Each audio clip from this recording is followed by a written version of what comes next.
Amigos, bom dia. Gostaria de meditar com você nessa manhã no Evangelho de Marcos, capítulo 5.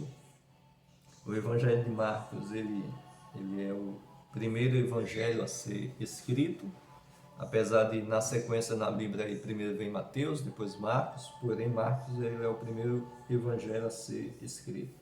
O Evangelho de Marcos ele é um pouco menor em termos de capítulos, porém o Evangelho de Marcos ele é mais direto, certo? Ele apresenta de maneira mais direta aí as narrações. E diante disso, no capítulo 5, Marcos ele apresenta uma história que para mim é uma história assim muito interessante, uma história assim muito impactante, certo? Aquilo que acontece então nesse relato bíblico e eu queria então compartilhar com você, tá? Eu espero que também você já tenha tido seu momento devocional. Deus com certeza ele almeja ter esse encontro, né, com você a cada manhã e que isso seja algo prioritário em sua vida, tá bom? Vamos lá então, capítulo 5, verso 1 diz assim: Entremente chegaram à outra margem do mar, a terra dos Gerazenos. Ao desembarcar, logo veio dos sepulcros ao seu encontro um homem possesso de espírito imundo, o qual vivia nos sepulcros e nem mesmo com cadeias alguém podia prendê-lo, porque tendo sido muitas vezes presos com grilhões e cadeias, as cadeias foram quebradas por ele e os grilhões despedaçados, e ninguém podia subjugá-lo. Andava sempre de noite e de dia, clamando por entre os sepulcros e pelos montes, ferindo-se com pedra. Então, Marcos aí começa descrevendo duas coisas. Primeiro, o esforço de Jesus, tá, de atravessar aquele mar.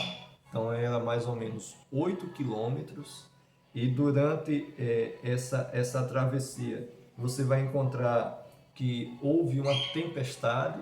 Então Cristo ele está disposto a atravessar essa distância toda, está disposto a enfrentar uma tempestade para poder chegar ao outro lado em uma terra que não era terra de judeus, era uma terra de gentios, né? A região ali de Gadara, que é chamada também depois no texto aí de Decápolis, que é duas palavras, 10 e cidades, né? Que é Deca e Polis.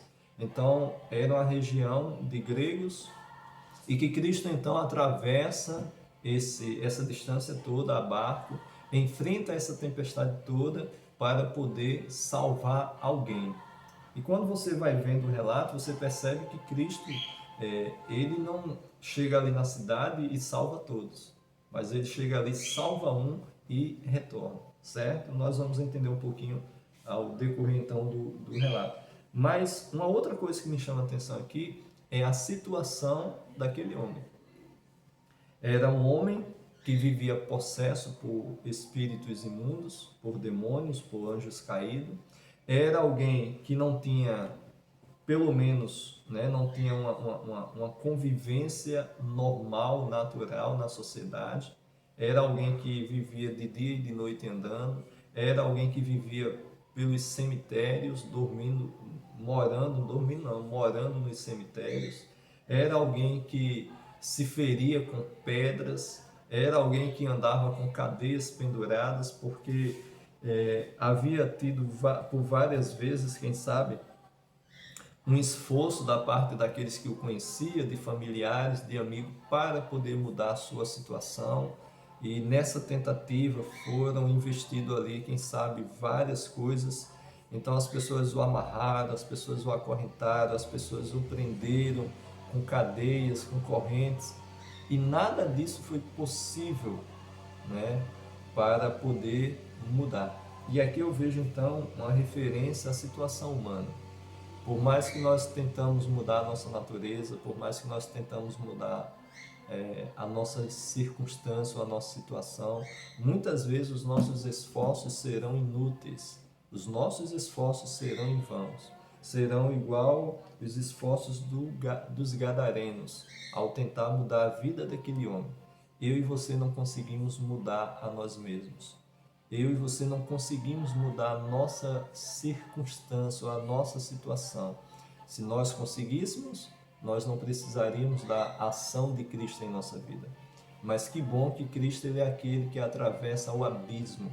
O abismo, como diz Isaías 59:2, o pecado, né, ele causa uma separação, um abismo entre Deus e o ser humano. Porém, Cristo, ele se tornou essa ponte, né, a escada de Jacó lá do Antigo Testamento. Ele é essa escada que liga o céu à terra. Ele é aquele que atravessa esse abismo do pecado para poder chegar na minha e na sua vida, para poder mudar aquilo que não foi possível mudar através dos esforços humanos. E aí nós encontramos então essa mudança. Como é que ela acontece? O verso 6 diz assim: quando de longe viu Jesus, correu e o adorou. Essa primeira reação é a reação do homem. Ele corre e o adora. Porém, o verso 7 nós vemos então a reação então do que a reação então, né? Verso 7, exclamando com alta voz, que tenho eu contigo, Jesus, Filho do Deus Altíssimo, conjuro-te, por Deus, que não me atormentes, porque Jesus lhe dissera, espírito imundo, sai desse homem.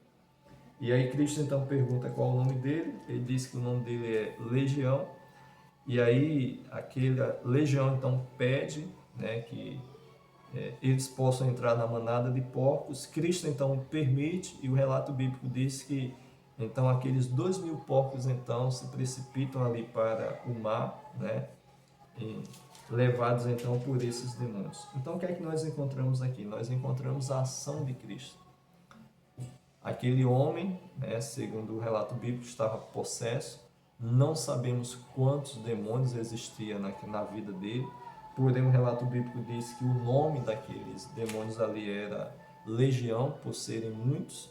E se nós levarmos em conta que a legião romana era composta de 6.000 soldados, e se isso aqui, né, estiver relacionado a isso, poderíamos dizer que então seria um número de 6.000 demônios, porém não sabemos se é possível alguém ser possuído por 6.000 demônios, né? Só um só já faz uma grande destruição, com certeza, não precisaria de 6.000 demônios. Mas independente de qualquer coisa, o relato bíblico nos mostra o poder de Deus sobre o mal.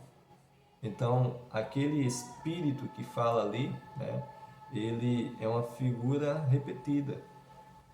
Cristo já havia tido um outro momento com ele, né, lá no céu, quando Jesus então o expulsa do céu. Então ele foi derrotado no céu. E em outros momentos aqui, no relato bíblico, você vai ver que Jesus tem alguns outros momentos que Jesus o encontra e o derrota. Então, Deus ele tem poder sobre os demônios. Deus ele tem poder sobre os espíritos maus. E é interessante que a nossa crença adventista número 11, né, a 11ª crença, ela fala sobre crescimento em Cristo. E esse crescimento em Cristo, entre várias coisas que são ali abordadas, uma das coisas é o poder de Cristo para nos libertar. Se você está salvo em Cristo Jesus, Deus ele tem poder sobre a sua vida. Deus ele quebra, Deus despedaça as cadeias, as correntes do mal. Ah, pastor, eu estou com medo porque alguém falou que fez uma macumba para mim, alguém fez não sei o quê. Amigos, não existe isso.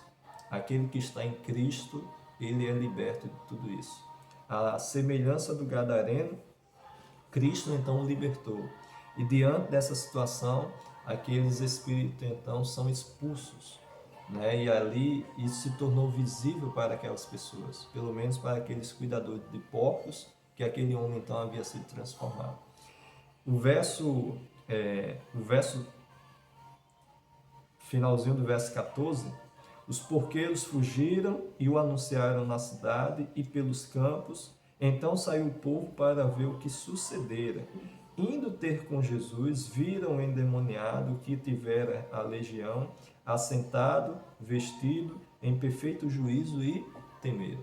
Então aquilo ali foi algo assim impactante para aquela cidade.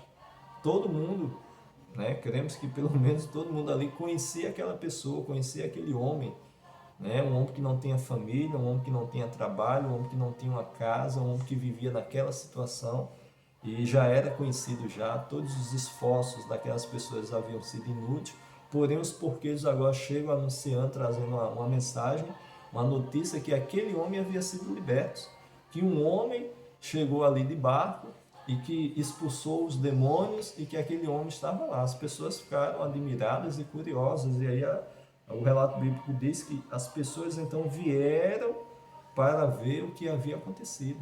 E aí a Bíblia descreve que ao chegarem lá, eles viram que aquele ex-endemoniado, ele era um ex-endemoniado agora, ele estava assentado, ele estava vestido e ele estava em perfeito juízo. Então veja, todo o esforço da cidade, todas as tentativas, todo o investimento que foi feito, tudo aquilo foi inútil. Mas no momento em que Jesus chegou, com apenas uma palavra, com apenas uma ordem, a vida do homem mudou de um instante para outro. Isso nos revela uma grande verdade. Muitas vezes você olha para a sua vida e você já tentou mudar isso, já tentou mudar aquilo, você já prometeu fazer isso, você já se esforçou para fazer aquilo, mas quando você olha para a sua vida, o que você vê é um histórico de tentativas e fracassos, promessas e fracassos. E você percebe que por mais que você tente, você não consegue. Mas aqui está uma grande verdade para nós. No momento em que Jesus chega, ele muda tudo. Jesus ele não precisa se esforçar para mudar a nossa vida. Jesus ele tem capacidade, Jesus ele tem condições de mudar a nossa vida. E é isso que nós encontramos aqui. Porém, esse temor que veio sobre as pessoas, essa admiração, tudo isso mudou. Mudou por quê? Porque as pessoas perceberam que aquela salvação acabou trazendo uma perca financeira para eles. Porque no momento em que o homem ele é liberto, ele é transformado, infelizmente para eles, né? Infelizmente para eles, eles haviam perdido então os porcos. Então havia sido a cerca de 2.000 porcos. Então o valor financeiro com certeza era um valor alto. E aí diante disso, o verso 17 diz assim: e entraram a rogar-lhe que se retirasse da terra deles. Ou seja, vejam, as pessoas elas estavam preocupadas com a questão financeira. As pessoas não estavam felizes com a transformação do homem. As pessoas estavam tristes com o valor financeiro que eles perderam. E eu percebo que isso talvez seja um motivo porque muitas pessoas não querem ter um compromisso maior com Cristo. As pessoas até olham para o Evangelho, as pessoas até temem, as pessoas até admiram o Evangelho. Só que o Evangelho de Cristo, ele em muitos momentos, ele vai exigir de nós algumas mudanças. Ele vai exigir que eu mude, quem sabe, o estilo de vida. Ele vai exigir que eu mude os meus conceitos de valores. Ele vai exigir que eu trabalhe de tal maneira que aquilo que é espiritual seja prioritário e aquilo que é passageiro, aquilo que é temporal, se torne secundário. Então, quando eu olho para isso, eu percebo que muitas pessoas elas não estão dispostas a abrir mão, elas não estão dispostas a quererem mudar ou a quererem ter uma perca nisso ou naquilo outro. Então, essas pessoas elas estavam dispostas a, pelo que aparenta aqui, era preferível, quem sabe, que eles permanecessem com os porcos e que o homem continuasse da maneira que está. Até porque, quem sabe, eles já haviam se acostumado com aquela situação, não traziam desconforto para eles, né? Mas essa perca financeira realmente mexeu com eles. Então, muitas vezes acontece isso. Nós não queremos um compromisso com a palavra, porque talvez você olhe para a sua vida e perceba que muitas coisas que existem na sua vida não estão de acordo com a vontade de Deus. São coisas que precisam ser mudadas. E quem sabe você não quer mudar, você não quer perder e prefere então continuar da maneira que está. É interessante que o relato bíblico diz que diante daquela situação, o homem então, ele pede a Jesus para o seguir, né? Era natural esse pedido, porque afinal de contas, Jesus foi o único capaz de mudar a vida dele. Então nada melhor do que como gratidão ser um seguidor de Jesus nesse momento. Só que Jesus então, o que é que ele diz? Ao entrar Jesus no barco, suplicava-lhe o que fora endemoniado que o deixasse estar com ele. Jesus, porém, não lhe permitiu, mas ordenou-lhe: vai para a tua casa, para os teus, anuncia-lhes tudo o que o Senhor te fez e como teve compaixão de ti. Então ele foi e começou a proclamar em Decápolis tudo o que Jesus lhe fizera, e todos se admiraram. Então veja, eu vejo esse relato bíblico em dois momentos. O primeiro momento é esse que a gente poderia colocar entre aspas, né, como um aparente fracasso de Jesus. Porque Jesus foi lá, fez todo o esforço, atravessou o mar, enfrentou a tempestade, libertou o homem, venceu, derrotou o mal, transformou a vida do homem, mas aparentemente parece que Cristo aqui acabou fracassando na sua missão, porque as pessoas o rejeitaram, as pessoas trocaram ele pelo fator financeiro, as pessoas preferiram não ter Jesus em sua vida, em detrimento e no lugar da sua vida ter o ganho financeiro. Então, aparentemente, Cristo fez todo esse esforço para salvar uma única pessoa. Então ele entra no barco e aí retorna, uma viagem longa dessa, um trabalho todo para chegar lá, libertar uma pessoa e ter que voltar porque as pessoas não queriam a sua presença. Então, aparentemente, né, é como se fosse um fracasso. Porém, essa ordem de Cristo faz toda a diferença. Cristo, ele impede que o homem vá com ele, mas a ordem que Jesus dá é que ele então seja um missionário. E é interessante que Ellen White trabalha isso, né, que o verdadeiro Filho de Deus nasce no reino como um verdadeiro missionário. E aí, se você fosse analisar um pouco, né, você poderia dizer assim, mas esse homem para ser missionário, esse homem aí não dá certo. O homem acabou de se batizar, né? O homem acabou de entrar na igreja, é um novo converso, não recebeu um estudo bíblico, não tem muita capacidade, certo? É um homem que... O que é que ele vai ensinar para as pessoas?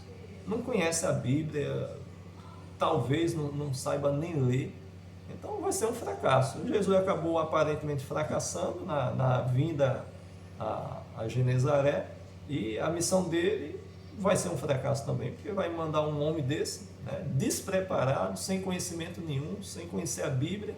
Então, o que vai adiantar esse homem? Mas aí onde é que está? O que limita a Deus, né, algo que eu sempre gosto de repetir, o que limita a Deus não é a nossa incapacidade, o que limita a Deus é a nossa indisposição. Quando nós nos colocamos à disposição de Deus, não existe impossibilidades para Deus. Esse homem, então, ele não foi com Jesus, ele permaneceu na cidade, e ele agora cumpre a ordem do mestre. Qual é a ordem do mestre? Que ele deveria ir aos seus, e qual era o estudo bíblico que ele deveria dar? Qual era a lição que ele deveria usar? Apocalipse, Daniel, ensinos de Jesus, né, ouvindo a voz de Deus. Qual era o estudo bíblico que ele deveria dar? E o relato bíblico diz que a ordem que Jesus havia dado a ele: vai para a tua casa, para os teus, anuncia-lhes tudo o que o Senhor te fez. Esse deveria ser então o estudo bíblico que ele deveria dar. A vida dele seria uma Bíblia aberta para as pessoas.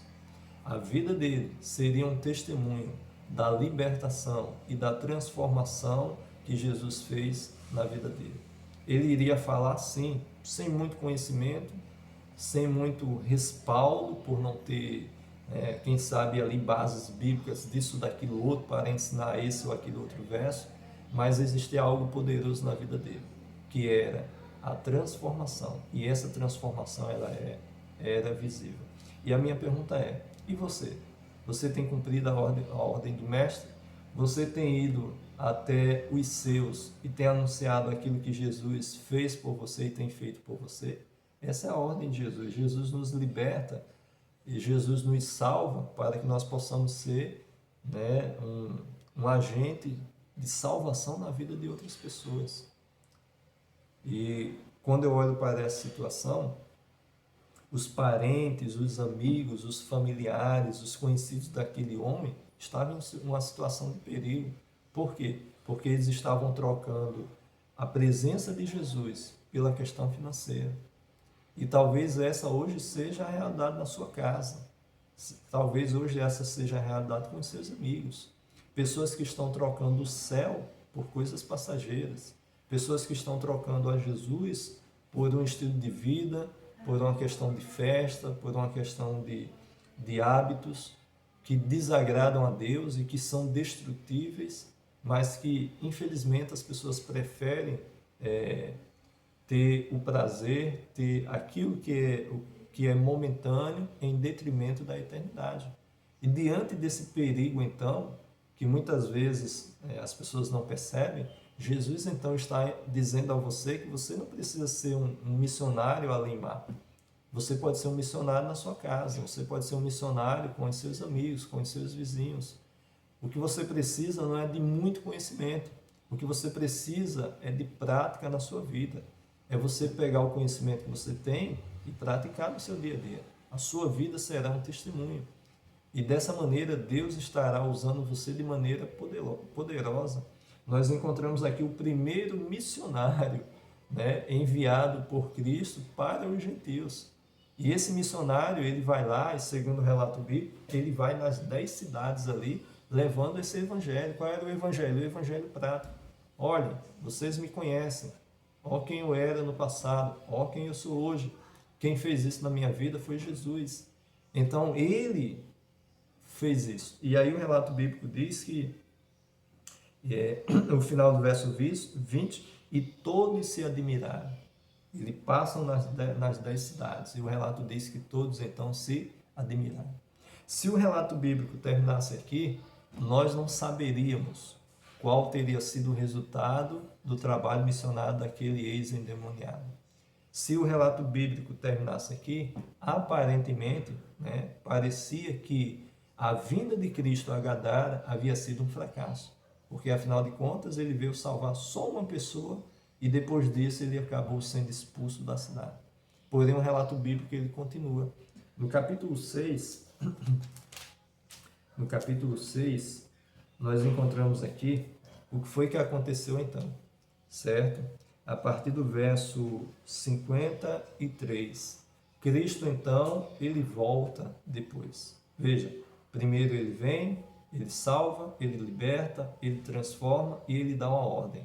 Vá para o que são seus, anuncia a ele as coisas que Deus fez em sua vida.